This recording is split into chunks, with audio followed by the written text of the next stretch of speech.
add a little character to your garden by adding a Twisty Baby Locust to the mix. That's what it's called. Richard Weber joins us with more and to provide, explanations to whatever Chris was talking about. The Twisty Baby Locust It looks is what like that in Sleepy Hollow is for called. a bit. It does. In the wintertime, we're looking for anything to kind of jazz up the garden because it's bare, it's cold, it's kind of dreary out there. So this is kind of a newer introduction of twisted stemmed plants. And this is a dwarf black locust, which black locust is native to Kentucky, grows along the fence rows. Most people would never dream about planting a black locust. But this one is a dwarf one. It's only going to get 10 to 15 feet high and wide. But the interesting thing is these really crazy little twisted branches. It also has really what they call congested foliage, which doesn't sound like a good thing. But the foliage is kind of grouped together on the stems, and it even has a little bit of a twist. So in the summertime, it's really got a very different and unique look to it.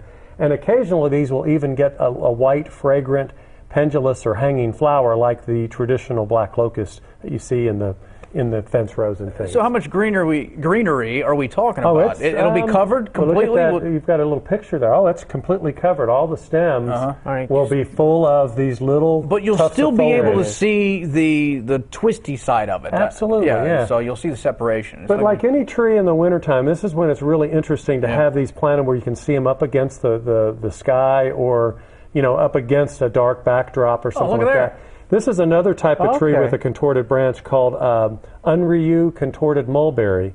And you can kind of see the effect against a really cool sky, sunset or with the nice clouds and things. And the long branch that I have in front is what that one is.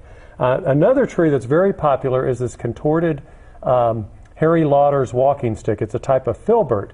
And right now, this is a picture I took yesterday with the little catkins coming out on it. But it's got very twisted but more rounded branching, and it's a very unique kind of specimen. Those have been around for, people have been planting those in central Kentucky for probably 30 or 40 years at least. And that's what this is. This is off of a Harry Lauder's Walkingstick. But the problem with these in the past was that they used to be grafted, and they were grafted onto a large size filbert. So what you were planting them for was all these really cool twisted branches, but then the old branch would come up or the old root would come up and it would take the thing over and you'd have to go in there and cut that out all the time. We've just gotten in some of the prettiest ones we've ever had that are considered to be planted on their own root. So that means that any little sucker that comes up is going to be twisted. And it's really a fun, this one is only going to get maybe 6 to 8 feet tall and wide. So for a smaller garden, that one's cool. For a larger specimen, this would be great.